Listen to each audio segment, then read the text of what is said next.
Well, amid all of that, the health insurance company Momentum Health Solutions says it's warning our healthcare system could go through big changes this year. That's after the President, Cyril Ramaphosa, said on Thursday night he was preparing to sign the NHI Bill into law and that he was just looking for his pen to do it.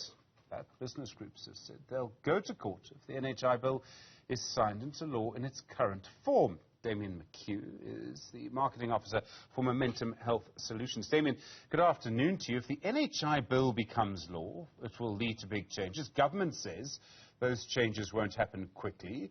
Are you expecting slow changes this year, or do you think it could be quite dramatic? Yeah, good afternoon, Stephen. I think it could be both.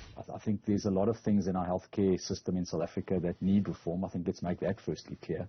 And secondly, how quickly can the NHI Bill in its current form be implemented? And I think that probably will take a lot longer than we think. Lots of people think it's just because it's ready to be signed means it's going to be implemented at the same time. That's not going to be the case. As you rightly said in your intro, I think there's a lot of concerned provider groupings, healthcare companies who will challenge the bill, and there's some views that it's even constitutionally incorrect. So I think we could expect some legal challenges right up front as soon as the bill is signed, and which will also delay the process over a period of time. So in other words, nothing changes for a little while. The problem is, as you say, our healthcare sector really does need reform. Would that be the end of it then? Would it all be caught up in the NHI, or do you think there could be other changes that happen this year? I think there needs to be progressive change that happens, and I think the private healthcare industry working together with the public sector can definitely assist in making healthcare more accessible to people who currently don't have access to, if I can call it, good quality, or private healthcare maybe. And there's ways in which we as private industry believe we can help government. So alleviate some of the burden on the state over the process, while let's say the NHI Bill could be in some legal challenges. What can we do in the interim to make healthcare more accessible? And we're working on some of those plans. And I would imagine that others are doing the same things. As an example, there's a lot of people who are employed but uninsured. Now, surely the private healthcare industry should be looking after those at the very least. Probably about 10 million people, close on 10 million people in South Africa who are employed but uninsured. If we could take that burden off the state in the interim, it obviously makes the state money go further. It actually helps a more stepwise approach into the implementation of a more broader healthcare system. And there's other things, technology. There's a lot of things that we can use to make healthcare more accessible. We have a population of people who don't always have access to their own transport. As you know, when children don't always get sick during office hours, when we're all working. And as a result of that, there's a lot of people in South Africa whose kids don't necessarily get quality healthcare late in the evening. So how do we get virtual care to them? How do we use technology and telephones and things like virtual care that we used a lot during COVID into more people's pockets, into more people's homes, which can also help the quality of healthcare and the quality of healthcare that they receive. And also, again, alleviate some of the burden in state facilities, because there's less people in the queues because you can deal with them through other methods, through other technological methods. So I think there's a lot of change that we can start helping to improve the healthcare system with. The Health Department and their Deputy Director General in charge of the NHI, Dr. Nicholas Crisp, he's made the point in the last couple of weeks that if you look at the way private healthcare is administered, and medical aid schemes in particular, there's a very high administrative cost. In some schemes, it seems 50% of contributions are going to administrative costs. I think those might be few and far between. But he makes the point, for example, that some CEOs of medical aids are earning 5, 6, 7 million rand a year. Isn't that one of the big issues? One of the reasons that people are spending so much money on private healthcare is that the administrative costs are very high. There's a number of people who are benefiting hugely from the current setup. Stephen, look, I'll be very surprised if there are medical schemes whose administrative costs are 50%. That's just not what we see. Roughly, between 10 and 12% of the premium that you pay goes to administrative costs. And let's just think about the total value of those costs, so including those costs that are advice fees as well. So the advisor component is about 3% of total contribution. So the admin fee that goes to administration companies is about 9%. And that's to pay all claims, to collect premiums, to negotiate with providers.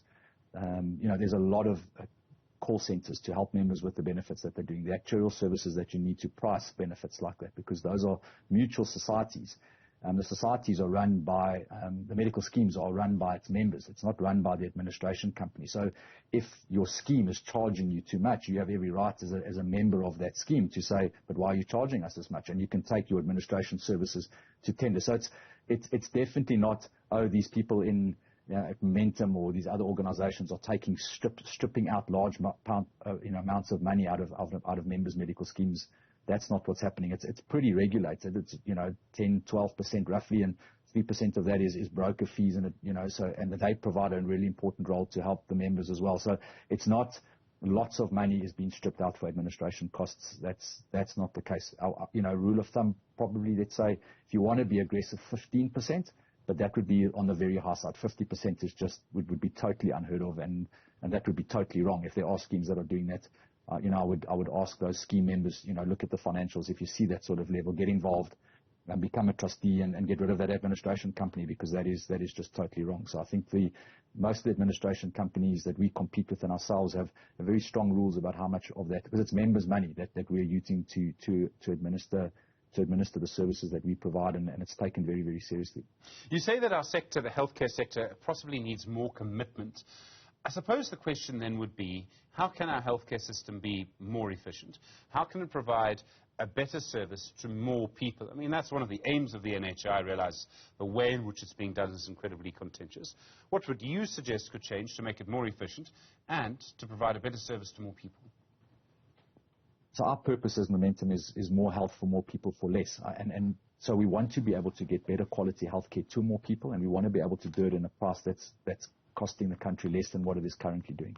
And we pretty much everything we do is about that purpose. So Stephen, to answer that question, it's how do we ensure that more people get access to quality healthcare? And our system isn't doing that across the board. The private healthcare system has some of the best outcomes in the world. The private healthcare system in South Africa is often labeled as being expensive. But if you look at what a member pays and the quality of care that they get within the South African private healthcare system, of the best quality healthcare that you'll find in healthcare services in the world. What we're not getting is we're not getting that quality of healthcare to everyone in the country. And so that's what the national healthcare system is trying to achieve. What we mustn't do is pull down the quality in some aspects to get an average quality everywhere else. While that's an improvement for everyone, that would also not necessarily be right. What we need to try and achieve is get better quality health outcomes to everybody. Now, the national healthcare system is trying to achieve that, and we back it. We absolutely believe that that's the right approach. However, we think in its current form it might cost us more, not less. And that's the point that we must try and ensure that doesn't happen. We must make sure that the quality healthcare that we are providing, by the scale that we bring to it, enables that to become at a cheaper price than what the country is currently paying across both of those sectors. And that's the complex issue, is we don't have a tax base like the UK or Australia, where these national healthcare systems are funded by everybody in the country. Our tax base is much smaller. The vast majority of South Africans are unemployed and not paying tax. So a smaller tax base to cover a national healthcare system for everyone becomes the complex issue of how do we start to implement it. I think those are the things. So the private sector needs to be able to help and make it work and worthwhile. Damian McHugh, thank you. The Chief Marketing Officer of Momentum Health Solutions. Do appreciate the time.